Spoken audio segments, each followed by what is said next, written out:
नमस्कार। मेरा नाम मनोज सिंह बिष्ट है और आज मैं माँ घनियाल देवी के चरणों में स्थित खूबसूरत अपने गांव घुघुखाम में हूँ।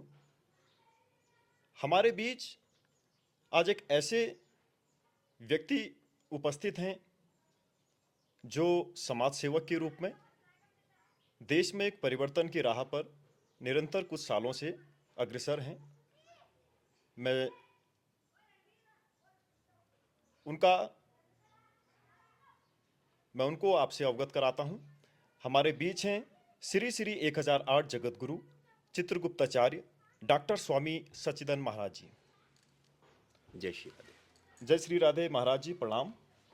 सबसे पहले तो हमारी ग्राम पंचायत इस घुघू सिकड़ी में हार्दिक स्वागत है बहुत बहुत धन्यवाद आपका। और समस्त ग्रामीण वासियों की ओर से मैं आपको धन्यवाद व्यक्त करता हूं कि आप समाज सेवक के रूप में और देश की इस परिवर्तन की इस राह पर निरंतर कुछ सालों से प्रयासरत हैं। मैं आपका हृदय से धन्यवाद व्यक्त करता हूं। स्वामी जी, मैंने देखा कि सोशल मीडिया में भी और अक्सर हम आपको जो है फेसबुक में या इंस्टाग्राम में आपके प्रवचन देखते हैं। उसमें हमने देखा कि आप जो है एक भारत शुद्धिकरण की यात्रा पर निकलने वाले हैं।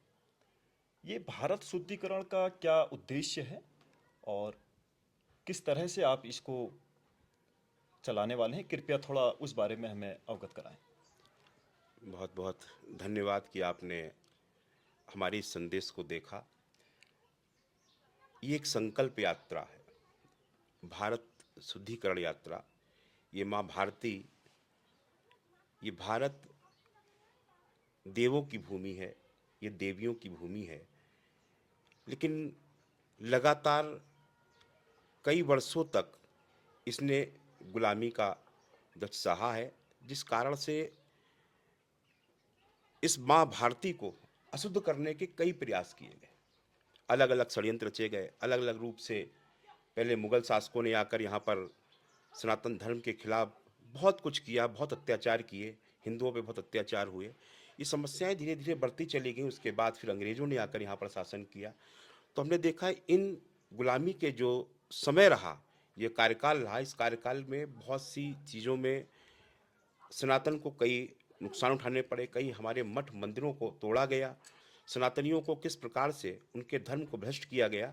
तो आज आवश्यकता है इस माँ भारती को शुद्ध करने के लिए, इस माँ भारती की पावन पुण्य धरा को शुद्धिकरण की आवश्यकता है। इसलिए भारत शुद्धिकरण यात्रा हम पूरे ही देश में निकालने का प्रयास कर रहे हैं और उसी के मार्ग पर ही चलने का प्रयास है जो आपने हमारे सोशल मीडिया के माध्यम से देखा।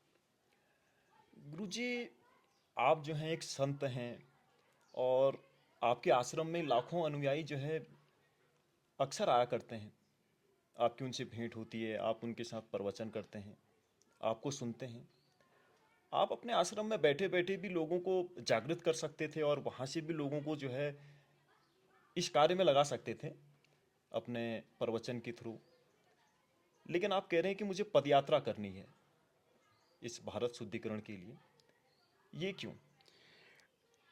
बड़ा अच्छा प्रश्न आपने किया। बिल्कुल सही है कि हमारे लाखों अनुयायी हैं और सब आश्रम पर आते हैं, लेकिन अब ये बैठकर कार्य नहीं हो सकता। जो आते हैं वो सुनते हैं, लेकिन जिनके पास संदेश नहीं पहुंच रहा है, जो आश्रम तक नहीं पहुंच रहे हैं, जो मठ मंदिरों तक नहीं आ रहे हैं, जो अपनी ही दिनचर्या में व्यस्त हैं, उनके साथ किस प्रकार से छल किया जा रहा है, किस प्रकार से कपट किया जा रहा है, किस प्रकार से हमारे सनातनी हिंदुओं को अपने राह से विमुख किया जा रहा है, उनके मार्गों को बदला जा रहा है, उन्हें अनैतिक कार्यों की ओर ले जाया जा रहा है। इन सब पर जब ध्यान आकर्षित किया गया तो ये कार्य बैठकर किसी मठ मंदिर में नहीं हो सकते, या आश्रम के अंदर नहीं हो सकते। इसलिए हमें हर घर जाना होगा। हमारा प्रयास है हर घर आंगन तक हमारा संदेश पहुँचे, हर बच्चा सनातन को जाने, हर बच्चा धर्म के, हमारे सनातन के जो संस्कार हैं, जो संस्कृति हैं, आज हमारे बच्चे उससे विमुख हो रहे हैं। क्या उसको एक जगह बैठकर पूरा किया जा सकता है? क्या हम सोशल मीडिया पे सब कुछ बता सकते हैं, हम समझा सकते हैं? कई चीज़ें, कई कुरीतियाँ ये देखने को मिल रही हैं जो हम वहाँ जानकर जाकर जान पाएंगे कि आखिरकार क्या ऐसी परिस्थितियाँ हैं कि हमारे बच्चे हमारे हिंदू, हमारे सनातनी अपने धर्म से विमुख होकर एक अनैतिक मार्ग पर चल रहे हैं, तो उनको कौन भटका रहा है? उनको इस प्रकार से किसके प्लान हैं, किसके मिशन क्या हैं, इन चीज़ को देखना होगा। क्योंकि आजकल जो सुनने को देखने को मिल रहा है, गांव-गांव जाकर क्रिश्चियन मशीनरी और इस्लामिक मशीनरी जो है हमारे हिंदुओं को बरगला कर अपने धर्म की ओर लेने जाने का प्रयास कर रही है। इसलिए इस पदयात्रा की आवश्यकता है, ताकि हम सभी संत मिलकर, क्योंकि इसमें संत अधिकतर आ रहे हैं। इस पूरी यात्रा के अंदर हमने सब संतों का आह्वान किया है कि केवल मठ मंदिर में बैठकर घंटा बजाने से अब कार्य नहीं चलेगा। केवल मठ मंदिर आश्रमों में चल के हमें केवल प्रवचन देने से हमारा कार्य नहीं चलेगा। हमें हर घर पहुंचना होगा, हमें गांव-गांव में जाना होगा, अपने बच्चों को, अपने सनातनियों को, अपने हिंदुओं को अपने धर्म के प्रति उनको प्रेरित करना होगा। उनके संस्कार, अपने संस्कार और संस्कृति को किस प्रकार से उस घर में, उन परिवारों में, उन बच्चों में पुनः जागृत किया जाए, इसलिए इस पदयात्रा की बहुत आवश्यकता बाबा लोगों को मंदिरों में, मठ में, मतलब हमारे लिए बिल्कुल अविश्वसनीय है। आप अगर परिभाषा ही परिवर्तन करने की राह पर हैं, हमें तो ये लगता है कि अगर आप संत लोग सड़कों पर आकर के लोगों को जागृत करने का कार्य करें, हमारे लिए एकदम अद्भुत है। एक सवाल और उठता है कि उत्तराखंड, आप इस यात्रा को उत्तराखंड से प्रारंभ कर रहे हैं। आपने उत्तराखंड को ही क्यों चुना? क्योंकि कई राज्य हैं, कई जिले हैं, है। आप वहां से भी उसको प्रारंभ कर सकते थे। एक सवाल मेरे मन में नहीं, जागृत नहीं, हुआ, तब बिल्कुल, मैंने बहुत आपसे किया। अच्छी चीज़ है, क्योंकि जो आपके मन में है, वो कहीं न कहीं और लोगों के मन में भी आएगा। आपने अपने मन की बात नहीं करी है, आपने शायद आज पूरे उत्तराखंड वासियों के मन की बात पूछी होगी। क्योंकि हमारे लिए सौभाग्य का भी बात है, जी, जी, जी। इसलिए हम चाह रहे हैं कि आप बताएं कि उत्तराखंड को ही चुनने का क्या कारण है कि आप यहीं से इस परिवर्तन की इस राह पर, इस शुद्धिकरण की यात्रा को प्रारंभ कर रहे हैं। उत्तराखंड ये उत्तर भारत का एक अभिन्न अंग है। बिल्कुल।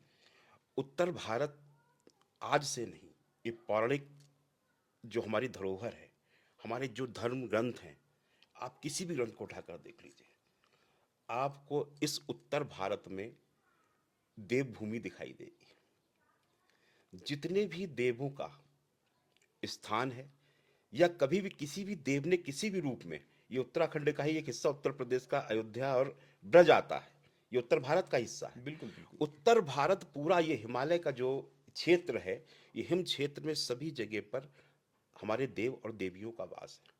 उत्तराखंड केवल उत्तराखंड नहीं है, देवभूमि है, ये देवों की भूमि है, ये माँ गंगा की भूमि है, ये माँ यमुना की भूमि है, ये माँ शारदे की भूमि है। जितनी भी पवित्र नदियां हैं, वो इसी क्षेत्र से जाते हुए हम माँ गंगा के रूप में पूज रहे हैं, माँ सरस्वती के रूप में पूज रहे हैं, माँ यमुना के रूप में पूज रहे हैं।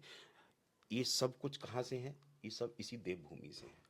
प्रभु के जितने स्थान हैं, चाहे महादेव की बात करें, चाहे माँ शक्ति की बात करें, वो समस्त शक्तियाँ जो हमारी हैं, वो सब इस देवभूमि पर हैं। और इस देवभूमि को जब अब देखते हैं, आज की देवभूमि की स्थिति क्या है।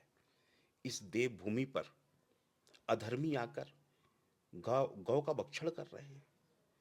जहाँ पर हम गाय, गौ माता, बिल्कुल।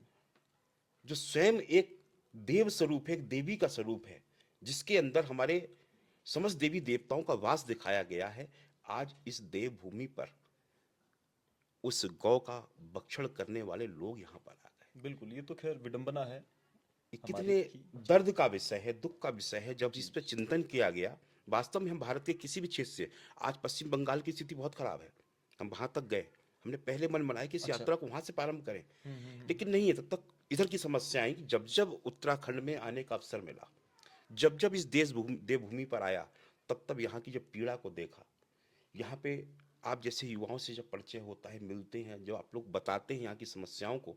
अभी हमारी एक बहन हमें जागेश्वर में मिली, उसने अपनी व्यथा सुनाई, तो मन, हृदय बहुत पीड़ित हुआ कि देखिए कितनी बड़ी पीड़ा, कितना बड़ा इस देवभूमि पर ऐसा। इसीलिए शायद बार बार हमें देखने को मिल रहा है, इस देवभूमि में कोई ना कोई ईश्वर नाराज हो रहा है। थोड़ा सा बताएंगे गुरुजी उस महिला के बारे में, मतलब।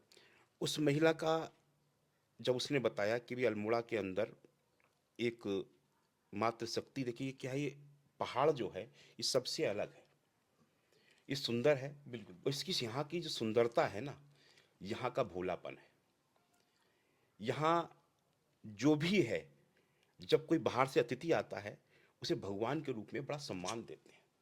चाहे कोई व्यापार करने आए, चाहे कोई अतिथि के रूप में इस भूमि को, इस यहाँ की सुंदरता को, यहाँ के उपवन को, यहाँ के सब कुछ देखने आता है, तो पहाड़ का जो पहाड़ी है हमारा, वो चाहे माँ हो या भाई हो या बच्चा हो, तो सोचता है कि हमारे यहाँ कितने, हमारा अतिथि आया हुआ है, अतिथि सत्कार करता है, उसके अंदर बड़ी प्रेम भाव है। वो ईश्वर के रूप में सम्मान देना शुरू करता है, अपने घर में भोजन कराता है, जलपान कराता है, उसके मन में कोई भी छल कपट नहीं होता। लेकिन बिल्कुल। कपटी आए, छल से वो एक परिवार में घुसे, और फेरी का कार्य करने वाला आया एक व्यक्ति जो आज जिहाद के नाम पे कार्य कर रहा है। अभी तक वो छोटी छोटी बहन बेटियों को टारगेट करते थे। एक बच्चियों की माँ, एक बच्ची अच्छा। उसकी 12th में, एक 10th में, और उस परिवार में उसकी एंट्री होती है। तो जब कोई फेरी वाला आता है तो उसे भैया कह के, जो यहाँ की संस्कृति है, कोई किसी से भाभी कह रहा है, किसी से दीदी कह रहा है, किसी से माँ कह रहा है, चाची कह रहा है, बिल्कुल, तो वो उन्होंने महिला तो अपने आदर्श के आधार पे आदर्श जो क्या है। जी, जी, कर रही कि आपका एक प्रेम था, एक जी। जी, स्नेह जी, जी, था। जी, बिल्कुल। लेकिन धीरे धीरे, क्योंकि उन्होंने कुछ इतनी चीज़ें देखी, वो उसको आकर्षित करने का प्रयास करता है। अच्छा। और आज उन बच्चों की माँ को लेकर जितना भी घर के अंदर सामान था, जेवर था, पैसा था, वो महिला, एक महिला को लेके यहाँ से भाग जाता है। बच्चे परेशान हैं, तड़प रहे हैं। वो परिवार जब मिलने आता, अपनी पीड़ा सुनाता है, तो मनोज जी, वो दर्द जो था, हमने उसी समय निर्णय लिया जी। कि अभी हमें मेन मुख्य, अगर इस यात्रा को हम प्रारंभ करें तो क्यों ना देवभूमि से प्रारंभ तो कहीं न कहीं इन समस्याओं को देखते हुए भी आपने करें। इस यात्रा को जो है करने का। देवभूमि से निर्णय लिया है, इसको शुभारंभ यहाँ से करें।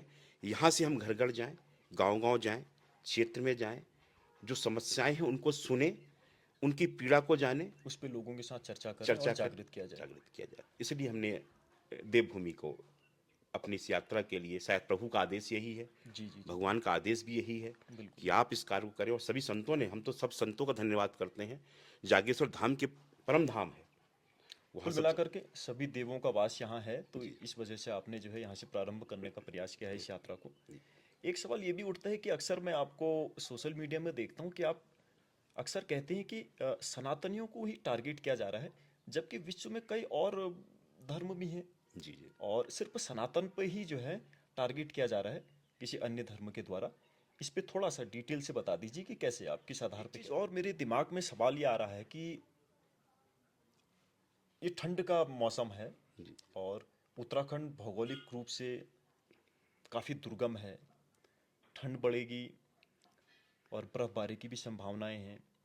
और ऐसे समय में आप जो है हमारे उत्तराखंड के इस देवभूमि के दुर्गम क्षेत्रों से होते हुए भारत शुद्धिकरण की यात्रा को ले जा रहे हैं। तो आपके लिए कठिन परिस्थितियां यहाँ पर उत्पन्न हो सकती हैं। कैसे इन चीज़ों से आप जूझेंगे, और क्या आपके पास में तरीका है कि आप इन चीज़ों को जो है जी जी जी, वो बहुत। कर पाए। ये वास्तविक है, क्योंकि आपने यहाँ की भौगोलिक परिस्थिति को देखते हुए इस प्रश्न को आपके मन में आया। हमारे जितने भी संत महापुरुष रहे, उन्होंने हिमालय की वादियों में आकर घोर तप किया।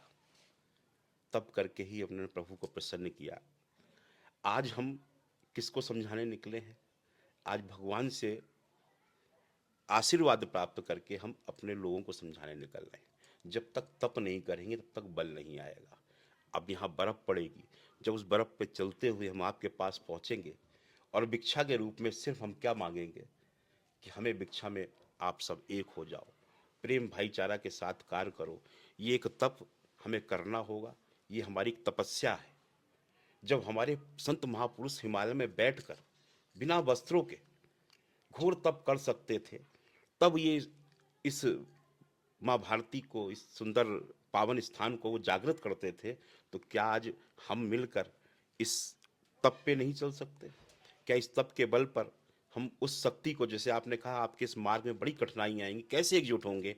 जब चलेंगे तब लोगों को ये दिखेगा कि कई संत एक साथ, संत महापुरुष इस पद यात्रा को, इस घोर, मतलब वास्तव में ठंड का समय होगा, क्योंकि समय जो चुना गया वो 7 जनवरी से प्रारंभ करने का चुना गया, जिस समय यहाँ पर भारी बर्फबारी हो रही होगी, क्योंकि जागेश्वर धाम परम धाम, वहाँ तो बर्फबारी बहुत होती है। तो जब ये सब निर्णय लिए गए, और जो निर्णय ले रहे हैं वो भगवान बैठ के ले रहे हैं, वो करवा रहे हैं, तो कहीं ना कहीं हम भी चाहते हैं कि हम उस तप में शामिल हों जो हमारे महापुरुषों ने किया, जो इस पावन धाम से जब निकलें, हम भी तो देखें कि यहाँ पर रहने वाले जो लोग हैं वो किन किन कठिनाइयों का सामना करते हैं, किन किन परिस्थितियों में वो इस जगह पर रहकर घोर तप, उनका भी तप ही है कि आप सब यहाँ रह रहे हैं तो जी आपकी भी तपस्या है ना। जी जी जी। अगर उसके हम भागी नहीं बनेंगे, जब तक हम आपके दुख दर्द को नहीं समझेंगे, तब तक हमारी यात्रा का औचित्य वो। क्या क्या निकलता है। तो इन सबको देखने के लिए, आप सबके बीच में आने के लिए, आप सबके बीच जानने के लिए हम भी चाहते हैं कि उस समय प्रारंभ करें जब कुछ परीक्षा देने का समय आया हो, घड़ी परीक्षा की हो, ईश्वर के सामने परीक्षा भी दे रहे हो, और हम ईश्वर के जो हम यहाँ पर प्रतिबिंब है, ईश्वर का ही प्रतिबिंब हम सब मानव हैं, जी जी जो जी। मनुष्य हैं, तो उनके बीच में पहुँचें, अपने बहन बेटियों के बीच में पहुँचें, अपने भाइयों के बीच में पहुँचें, अपने परिवार के बीच में पहुँचें, और उन समस्याओं को देखते हुए, उन भौगोलिक परिस्थितियों को देखते हुए जो हम उन्हें समझाने का, उन्हें समझने का प्रयास करेंगे, उसका एक आनंद अलग ही आएगा। गुरुजी, आपके विचार जिस प्रकार के हैं, जो उच्च स्तर के आपके विचार हैं, समाज में एक परिवर्तन लाने की, जातिवाद को खत्म करने की, सनातनियों की एकजुटता के लिए जो आपके प्रयास हैं, आपके विचार हैं, ये हमारा सौभाग्य है कि आप हमारे इस देवभूमि उत्तराखंड से शायद जागेश्वर से आपकी यात्रा जी, प्रारंभ होगी। जागेश्वर से जागेश्वर से देहरादून तक। जी जी जी। जी जी, सभी मतलब दुर्गम क्षेत्रों को आप जो है वहाँ से कनेक्ट होते हुए और देहरादून पे आप अपनी यात्रा को समाप्त करेंगे। विश्राम देंगे वहाँ से, उसके अच्छा बाद फिर अगली यात्रा दिल्ली की ओर कूच करी जाएगी। अच्छा, धीरे धीरे करके हाँ, ये ये लगातार पूरे पूरे भारतवर्ष भारत में, में चलेगी। उसके बाद पूरे, आप दिल्ली जी के जी। लिए ये ये करेंगे। कहीं पर भी यात्रा का समापन तब तक नहीं जब तक हम अपने उद्देश्य की पूर्ति ना कर लें, तब तक इस यात्रा को समाप्त नहीं करेंगे। विश्राम देंगे, फिर चल देंगे। विश्राम देते हुए यात्राओं को अलग अलग तरीके से, अलग अलग क्षेत्रों से, पहले देवभूमि से, उसके बाद फिर अन्य प्रांतों को लेंगे, और सब जगह से होते हुए फिर हम देश की राजधानी इंद्रप्रस्थ में आएंगे, और चाहेंगे इसको दोबारा दिल्ली की जगह इंद्रप्रस्थ के रूप में सजाया जाए, जी। सजोया जाए, और जब ये इंद्रप्रस्थ बनेगा तो भारत शुद्धिकरण यात्रा का संकल्प चीज होगा। और मेरे दिमाग में सवाल ये आ रहा है कि ये ठंड का मौसम है जी और उत्तराखंड भौगोलिक रूप से काफ़ी दुर्गम है, ठंड बढ़ेगी और बर्फबारी की भी संभावनाएं हैं। और ऐसे समय में आप जो है हमारे उत्तराखंड के इस देवभूमि के दुर्गम क्षेत्रों से होते हुए भारत शुद्धिकरण की यात्रा को ले जा रहे हैं। तो आपके लिए कठिन परिस्थितियां यहाँ पर उत्पन्न हो सकती हैं। कैसे इन चीज़ों से आप जूझेंगे और क्या आपके पास में तरीका है कि आप इन चीज़ों को जो है जी जी जी, वो बहुत कर पाए। ये वास्तविक है, क्योंकि आपने यहाँ की भौगोलिक परिस्थिति को देखते हुए इस प्रश्न को आपके मन में आया। हमारे जितने भी संत महापुरुष रहे, उन्होंने हिमालय की वादियों में आकर घोर तप किया, तप करके ही अपने प्रभु को प्रसन्न किया। आज हम किसको समझाने निकले हैं? आज भगवान से आशीर्वाद प्राप्त करके हम अपने लोगों को समझाने निकल रहे हैं। जब तक तप नहीं करेंगे तब तक बल नहीं आएगा। अब यहाँ बर्फ़ पड़ेगी, जब उस बर्फ़ पे चलते हुए हम आपके पास पहुँचेंगे, और भिक्षा के रूप में सिर्फ हम क्या मांगेंगे कि हमें भिक्षा में आप सब एक हो जाओ, प्रेम भाईचारा के साथ कार्य करो। ये एक तप हमें करना होगा, ये हमारी एक तपस्या है। जब हमारे संत महापुरुष हिमालय में बैठकर बिना वस्त्रों के घोर तप कर सकते थे, तब ये इस माँ भारती को, इस सुंदर पावन स्थान को वो जागृत करते थे, तो क्या आज हम मिलकर इस तप पे नहीं चल सकते? क्या इस तप के बल पर हम उस शक्ति को, जैसे आपने कहा आपके इस मार्ग में बड़ी कठिनाइयाँ आएंगी, कैसे एकजुट होंगे? जब चलेंगे तब लोगों को ये दिखेगा कि कई संत एक साथ, संत महापुरुष इस पद यात्रा को, इस घोर, मतलब वास्तव में ठंड का समय होगा, क्योंकि समय जो चुना गया वो 7 जनवरी से प्रारंभ करने का चुना गया, जिस समय यहाँ पर भारी बर्फबारी हो रही होगी, क्योंकि जागेश्वर धाम, परम धाम, वहाँ तो बर्फबारी बहुत होती है। तो जब ये सब निर्णय लिए गए, और जो निर्णय ले रहे हैं वो भगवान बैठ के ले रहे हैं, वो करवा रहे हैं, तो कहीं ना कहीं हम भी चाहते हैं कि हम उस तप में शामिल हों जो हमारे महापुरुषों ने किया। जो इस पावन धाम से जब निकलें, हम भी तो देखें कि यहाँ पर रहने वाले जो लोग हैं वो किन किन कठिनाइयों का सामना करते हैं, किन किन परिस्थितियों में वो इस जगह पर रहकर घोर तप, उनका भी तप ही है कि आप सब यहाँ रह रहे हैं तो जी आपकी भी तपस्या है ना। जी जी जी। अगर उसके हम भागी नहीं बनेंगे, जब तक हम आपके दुख दर्द को नहीं समझेंगे, तब तक हमारी यात्रा का औचित्य वो। क्या क्या निकलता है। तो इन सबको देखने के लिए, आप सबके बीच में आने के लिए, आप सबके बीच जानने के लिए हम भी चाहते हैं कि उस समय प्रारंभ करें जब कुछ परीक्षा देने का समय आया हो, घड़ी परीक्षा की हो, ईश्वर के सामने परीक्षा भी दे रहे हों, और हम ईश्वर के जो हम यहाँ पर प्रतिबिंब है, ईश्वर का ही प्रतिबिंब हम सब मानव हैं, जी जी जो जी। मनुष्य हैं, तो उनके बीच में पहुँचें, अपने बहन बेटियों के बीच में पहुँचें, अपने भाइयों के बीच में पहुँचें, अपने परिवार के बीच में पहुँचें, और उन समस्याओं को देखते हुए, उन भौगोलिक परिस्थितियों को देखते हुए जो हम उन्हें समझाने का, उन्हें समझने का प्रयास करेंगे, उसका एक आनंद अलग ही आएगा। गुरुजी, आपके विचार जिस प्रकार के हैं, जो उच्च स्तर के आपके विचार हैं, समाज में एक परिवर्तन लाने की, जातिवाद को खत्म करने की, सनातनियों की एकजुटता के लिए जो आपके प्रयास हैं, आपके विचार हैं, ये हमारा सौभाग्य है कि आप हमारे इस देवभूमि उत्तराखंड से शायद जागेश्वर से आपकी यात्रा जी, प्रारंभ होगी। जागेश्वर से जागेश्वर से देहरादून तक। जी जी जी। जी जी, सभी मतलब दुर्गम क्षेत्रों को आप जो है वहाँ से कनेक्ट होते हुए और देहरादून पे आप अपनी यात्रा को समाप्त करेंगे। विश्राम देंगे वहाँ से, उसके अच्छा। बाद फिर अगली यात्रा दिल्ली की ओर कूच करी जाएगी। अच्छा, धीरे धीरे करके हाँ, ये ये लगातार पूरे पूरे भारतवर्ष में, भारत में चलेगी। उसके बाद आप दिल्ली जी के जी। लिए ये करेंगे। कहीं पर भी यात्रा का समापन तब तक नहीं जब तक हम अपने उद्देश्य की पूर्ति ना कर लें, तब तक इस यात्रा को समाप्त नहीं करेंगे। विश्राम देंगे, फिर चल देंगे। विश्राम देते हुए यात्राओं को अलग अलग तरीके से, अलग अलग क्षेत्रों से, पहले देवभूमि से, उसके बाद फिर अन्य प्रांतों को लेंगे, और सब जगह से होते हुए फिर हम देश की राजधानी इंद्रप्रस्थ में आएंगे, और चाहेंगे इसको दोबारा दिल्ली की जगह इंद्रप्रस्थ के रूप में सजाया जाए, जी। सजोया जाए, और जब ये इंद्रप्रस्थ बनेगा तो भारत शुद्धिकरण यात्रा का संकल्प पूर्ण होगा। यात्राएं तो गुरुजी जगह जगह होती हैं, छोटे स्तर पर, लेकिन मेरे संज्ञान में जहाँ तक अभी तक ये आया है कि आपकी जो यात्रा है ये एक पूरे भारतवर्ष में हो रही है। बहुत बड़ी यात्रा, मैं इसको अपने नज़रों में देख पा रहा हूँ। आपको लगता है कि अगर ये यात्रा अचानक, क्योंकि आपने जो बातें कही हैं वो कहीं ना कहीं भारतवर्ष के हजारों लोगों, लाखों लोगों की भावनाएं हैं जी जिस पर आप चर्चा कर रहे हैं, ये बहुत लोगों के जहन में ये सवाल भी उठ रहे होंगे। ये भी संभावना है गुरुजी कि आपकी इस यात्रा में लाखों की संख्या में लोग उमड़ सकते हैं। तो आपको नहीं लगता है कि अव्यवस्था हो जाएगी? प्रशासन किस तरीके से इस पे सहयोग करेगा? मतलब बहुत संभावनाएं तो हैं, कई जी जी। चीजें हैं। तो आपको उम्मीद है कि भारत सरकार हो या फिर जिन भी राज्यों में आप जा रहे हैं वहाँ की सरकारें आपको सपोर्ट करेंगी? क्या इस पर आपकी क्या राय है? इसमें हम सभी सरकारों को पूरी सूचना दे रहे हैं। जी, अपने इस अच्छा। यात्रा से पहले भी कल एक बैठक यहाँ के दर्जा राज मंत्री, जल मंत्री जी हैं, उनके साथ करी। अच्छा। उनको सूचना दी कि माननीय मुख्यमंत्री और गृह मंत्रालय को आप सूचना दे के हमारी इसमें सहयोग करें। जी तो जी हम हर प्रांत में जहाँ भी जाएंगे, जी वहाँ के पहले शासन प्रशासन को सूचना देंगे। यात्रा निकलेगी, और हम नहीं चाहते कि सब सम्मिलित, हम तो गांव गांव जा रहे हैं, क्षेत्र से जा रहे हैं। जी जी जी जी बाकी जी। जन जागरण जरूरी है। जब सब आएंगे, क्योंकि केवल एक व्यक्ति सब कुछ नहीं सुधार सकता।